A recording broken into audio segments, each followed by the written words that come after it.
성도님들 반갑습니다. 어떻게 잘 지내고 계십니까? 주님과 동행하는 그런 복된 또 일주일 되기를 바랍니다. 오늘 말씀 플러스는 설교를 통해 참된 축복을 받으려면 그런 주제를 좀 나누고 싶습니다. 그래서 제목은 설교에서 참 은혜를 받고 신앙이 자라려면 이렇게 잡아봤습니다. 사실 설교라고 얘기했지만 그러나 말씀을 통독할 때도 마찬가지입니다. 말씀이 내 영혼에 오고 또 그 말씀이 내 삶에까지 영향을 주는 그게 성경 통독도 같은 원리고요. 그리고 특별히 오늘은 설교에 대해서 좀 말씀을 드리려 합니다. 여러분, 우리 종교개혁자들은 성경을 하나님 말씀으로 1.1획도 정확무오한 하나님의 말씀으로 받아들입니다. 뿐만 아니라 종교개혁자들은 설교가 자연히 하나님의 말씀이 되는 것은 아니지만 설교가 하나님의 말씀을 올바르게 해석하고 올바르게 적용하면서 그 하나님의 퀘리그마, 계시를 온전히 흘려주려고 애쓸 때 그건 하나님의 말씀이 된다. 이렇게 얘기했습니다. 그리고 설교가 신앙이 자라는데 가장 중요한 역할을 하는 것 중에 하나가 설교다. 이제 이렇게 우리 신앙의 선배들, 종교개혁자, 또 화란의 개혁주의자들, 또 그리고 영국과 미국의 청교도들이 그렇게 말씀을 중요히 여기고 설교를 중요시 여겼었죠. 그래서 오늘은 우리가 매주 듣는 설교에서 참 은혜를 받으려면 그리고 신앙이 건강하게 잘 자라려면 어떻게 해야 되는가에 대해서 여러분이 아마 아시는 얘기일 텐데 복습도 할 겸 정리도 할 겸 좀 같이 나누고 싶은 마음입니다.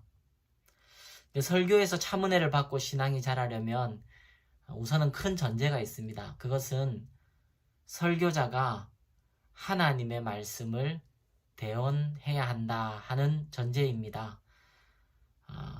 설교자가 하나님의 말씀을 대언하지 않는데 설교 듣는 성도들이 참 은혜를 받고 신앙이 자라는 것은 불가능한 것입니다. 그래서 설교자의 책임이 막중합니다. 매우 두렵고 동시에 영광스러운 것입니다. 그래서 야고보 사도는 우리 보고 너무 선생되려 하지 말아라. 왜냐하면 그 책임이 너무 크기 때문이라고 말하는 거죠. 설교자의 책임은 말할 수 없이 큽니다. 그 설교자가 하나님의 말씀을 대언하지 아니하고 자신의 개인적인 철학을 얘기한다 할지, 자신의 생각을 얘기한다 할지, 혹은 정치적인 자신의 신념을 얘기한다 할지 하는 것은 매우 두려운 일인 것입니다. 그래서 전제로 설교자가 하나님의 말씀을 대언한다는 전제하에, 그러니까 그 책임은 제게 있겠죠. 그러니까 저는 그 무거운 책임을 하나님 앞에서, 사람 앞에서 성실하게 다해야 할 것입니다. 그런 전제하에서 우리 성도님들은 어떻게 해야 참된 은혜를 받고 신앙이 자랄 수 있는가? 한 세 가지를 여러분 개인이 노력하실 세 가지를 말씀드리고, 그리고 마지막 한 가지는 우리가 함께 노력해야 될 것들 말씀드리겠습니다. 여러분이 노력해야 될 첫 번째, 이게 순서도 중요합니다. 첫 번째는 설교자가 강조하는 부분을 이해하는 것입니다. 설교자가 설교를 작성하고 그 설교를 전달할 때 설교자가 어떤 논리로 진행하는지, 또 어떤 부분을 강조하고 있는지에 대해서 먼저 이해하는 것입니다. 그러니까 설교를 들으면서 새로운 내용을 그 안에서 더 발견해내려는 노력도 이 이후에 이루어져야 되는 것입니다. 또 내게 맞는 내용, 저 설교에서 저렇게 더 나아갔으면 좋겠다 하는 것도 우선 좀 멈추고 설교자가 강조하는 부분을 이해하려고 그걸 붙들 수 있도록 노력해야 합니다. 그래서 설교 내용을 요약하고 정리하는 것이 도움이 됩니다. 이건 통독도 마찬가지입니다. 통독도 내게 다가오는 말씀을 붙들기 전에 하나님이, 저자가, 성령 하나님이, 또 인간 저자가 어떤 부분을 지금 강조하고 있는가에 대해서 우리가 이해해야 합니다. 그래서 성경도 문맥을 따라서 읽어야 하고요. 문맥을 따라서 들어야 하고요. 흐름을 쫓아가야 하고요. 그 저자의 의도를 먼저 캐치할 수 있어야 합니다. 우리 개혁주의 신앙은 저자의 의도가 성령님의 의도다. 이렇게 성경 해석의 1원리입니다. 저자의 의도가 성령님의 의도다.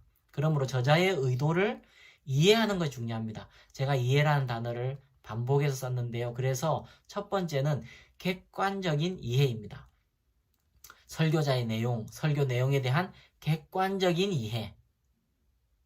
요약하고 정리하는 게 도움이 되죠. 통독도 마찬가지입니다. 그러니까 하나님의 강조점. 하나님께서 설교자인 목사님을 통해 강조하고 싶어 하시는 것.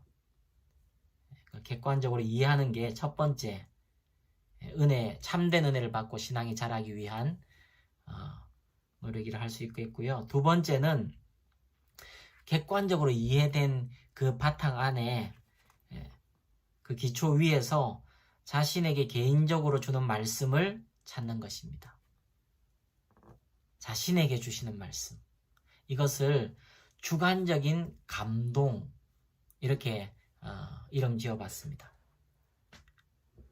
그러니까 객관적인 이해도 중요하고, 그 객관적인 이해가 없이 그냥 주관적으로 내가 취하고 싶은 걸 취하는 것은 왜 문제가 있냐면, 본인이 좋아하고 본인이 익숙한 것만 이렇게 취하게 그러면 신앙이 자라질 않습니다. 그래서 설교자가 얘기하고 싶어 하시는 거에 대한 충분한 이해가 기초가 된 다음에는, 그런데 성령께서 오늘 설교를 통해 내게 주관적으로 감동을 주시는 말씀을 찾는 것입니다. 이것은 찾는 것인 동시에 또 성령 안에서 기다리는 것이다. 저는 그렇게 생각하기 때문에 우리가 설교를 마치고 예배를 마치기 전에 침묵하며 하나님의 음성을 듣는 시간을 가지려고 애를 쓰는 것이죠. 여러분이 자기에게 주는 말씀, 그거 못 붙들면 신앙 안 자랍니다. 여러분 가끔 설교 듣다가 그런 생각 들 때 있죠. 이 말씀은 진짜 그 사람이 들어야 되는데, 혹은 내 남편이 들어야 되는데, 혹은 내 아내가 들어야 되는데, 혹은 그 못된 그 누구 집사가 들어야 되는데, 이런 생각 들 때 있죠. 그럴 때 사단아 물러가라, 이렇게 그렇게 한번 명령하시고요. 그렇게 해서 저 사람이 들어야 되는데, 이런 생각들을 할 때 정서적인 카타르시스가 있는 것은 사실입니다. 그러나 영적인 유익은 없습니다. 말씀은 내게 주시는 것입니다. 한국교회 욕하거나 한국 사회 비판하는 설교가 카타르시스가 있을지는 몰라도 내 영혼에 다가오지 않는다면 그건 하나님의 말씀이 아닙니다. 따라서 다른 사람이 생각날 때 있을 때 그 부분은 그 사람은 주님께 맡기고 내게 주신 말씀에 집중해야 합니다. 세 번째는 삶에서 실제적으로 적용하는 것입니다. 실천하는 것입니다.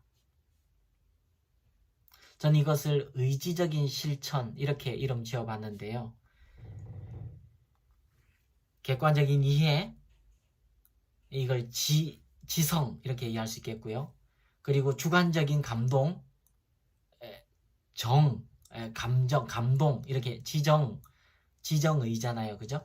그래서 정의를 할 수 있겠고, 세 번째는 삶에서 실제적으로 적용하고 실천하는 것입니다. 이것은 의지와 상관이 있습니다. 이것을 그래서 의지적인 실천 이렇게 이름 지어봤는데요.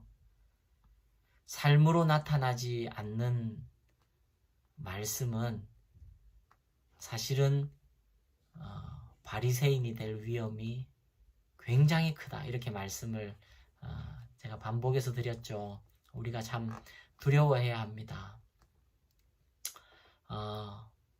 그래서 그 주일 예배 때 한 말씀이라도 붙들고 일주일을 살아보자. 그게 훈련이 되도록 하자. 이제 이렇게 우리 같이 노력하고 있는데, 의지적인 실천이 중요합니다. 이때 실천할 때는, 적용하고 실천할 때는 실천 가능한 거, 그리고 개인적인 거, 구체적으로 이렇게 실천하는 것입니다. 이걸 소위 3P 이렇게 얘기하기도 하는데요.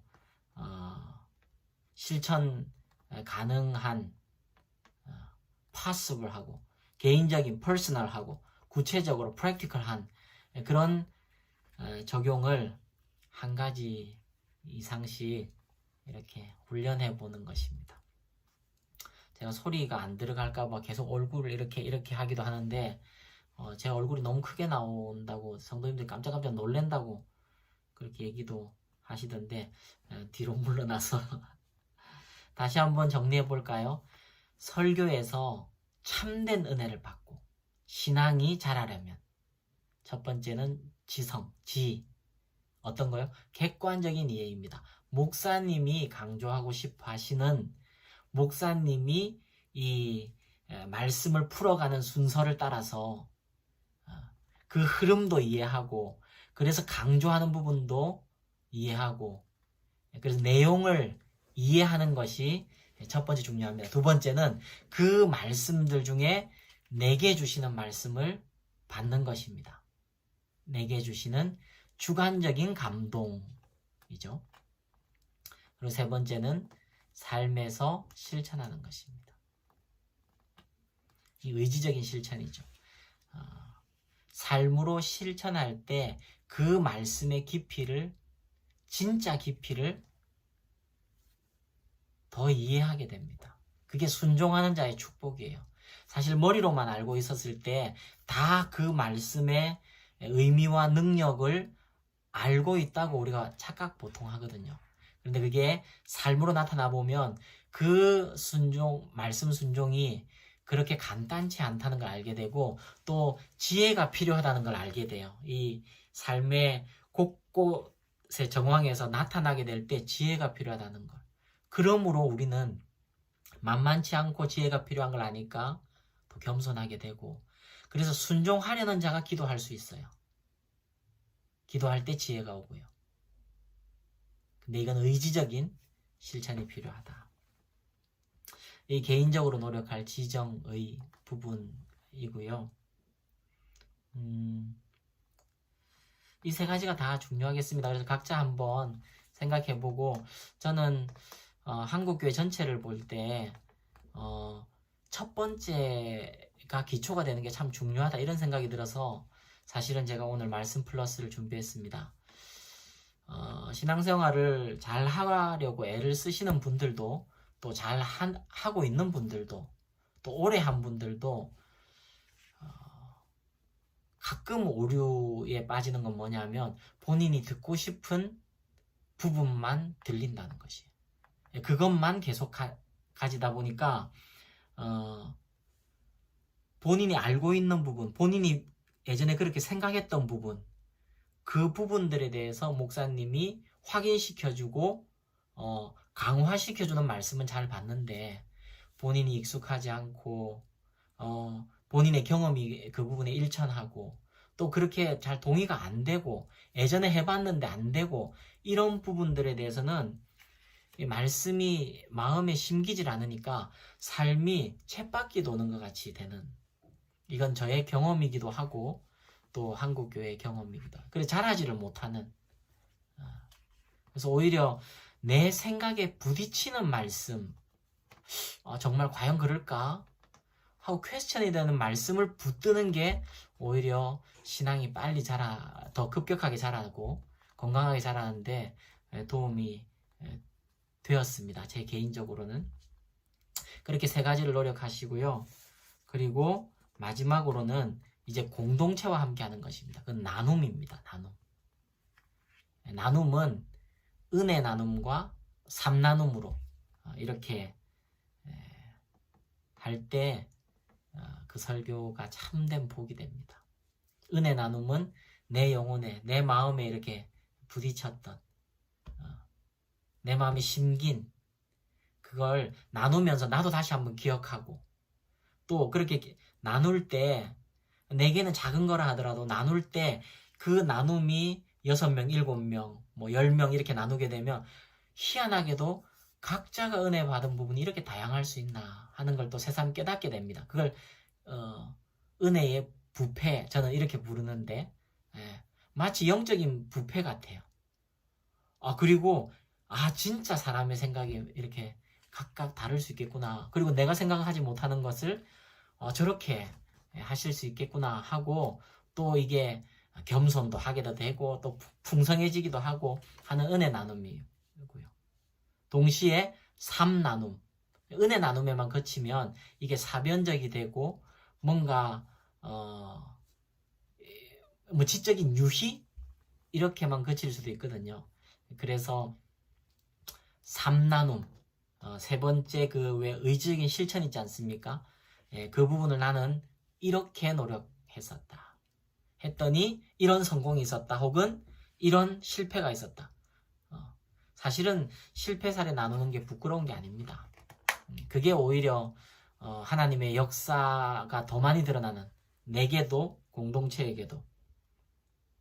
그래서 이게 삶을 또 나눌 때도 겸손도 배우고 또 서로 격려하고, 나만 안 되는 거 아니구나, 또 나만 노력하고 있는 거 아니구나 하고 같이 서로 격려하고 또 가족됨을 이루어가고 공동체로 이어지고 하나 되고 이러는 복이 있는 것입니다. 우리는 매주 말씀을 듣습니다. 저는 매주 말씀을 그 사역이 정말 두렵기도 하고 그러나 영광스럽기 때문에 그야말로 목숨을 걸어보려고 애를 많이 씁니다. 최선을 다하죠. 그러나 항상 한계가 있어요. 그래서 예전에는 더 잘 가르치면 성도님들의 삶이 변할까 이런 생각을 예전에는 했었다면 언젠가부터 이건 가르쳐서 깨닫게 되고 마음에 감동이 된다고 성도들의 삶이 변하는 게 아니구나. 정말로 성령님을 의지해야 되는 거구나. 성령님을 전적으로 의지하는 훈련, 더더욱 진짜 성령님께서 이 보잘것없는 사람의 설교에 안수하시고 우리 성도님들의 마음에 동일하게 안수하시고 해서 성령님이 말씀하시고 그렇게 되는 은혜를 새삼 구하고 있습니다. 우리 성도님들도 그 부분을 위해서 같이 기도해 주시고요. 또 여러분도 성령님이 아니고는 내 삶이 정말 이렇게 더디 변하는 거구나. 어떨 땐 거의 안 변하고 오히려 마음이 굳어지는 것 때문에 아프고 그럴 때가 있지 않습니까? 여러분, 저를 위해서도 성령님을 깊이 의지하며 준비하고 또 설교 현장에서 설교할 수 있도록 기도해 주시고, 여러분들도 말씀을 하나님의 설교를 하나님의 말씀으로 하나님 제가 듣기 원합니다 하고 기도하시기 바랍니다. 여러분 우리 성도님들 그렇지 않겠지만 한국 교회에 우려스러운 바는 어른일수록 또 교회를 더 오래 다닐수록 목사님의 말씀을 하나님의 말씀이라고 전제하고 듣지를 않고 저건 목사님이 무슨 일이 저런 일이 있어서 이런 얘기 하시는 거 아닌가? 목사님 지난주에 무슨 일 있으셨나? 또 다른 얘기를 지금 하고 싶으신가? 무슨 얘기를 들으셨나? 이제 이런 전제하에 인간적으로 접근하니까 이게 생명을 바꾸는 은혜가 안 생기는 거예요. 설교자에게도 한계가 있는데다가 성도님들이 그러고 받아들이면 안 되는 것이죠. 여러분, 저도 성령님께 붙들리고 여러분도 성령님께 붙들리고 목사님께 어떤 일이 있었을 수 있죠. 예.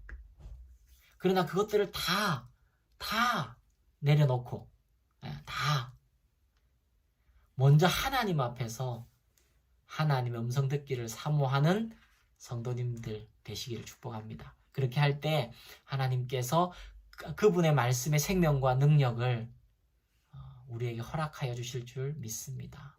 지푸라기 같지만 하나님 저를 써주시기를 같이 기도해 주시고요. 또 여러분의 마음에 매주 생명처럼 심기는 말씀, 그 말씀이 우리의 영혼을 바꾸고 살리고 우리의 삶을 바꾸는, 그래서 나의 변화가 가족의 행복이 되는 그런 복된 우리 성도님들 다 되시기를 주님의 이름으로 축복합니다. 네, 일주일 동안 또 승리하십시오. 주일에 뵙겠습니다. 여러분 사랑합니다.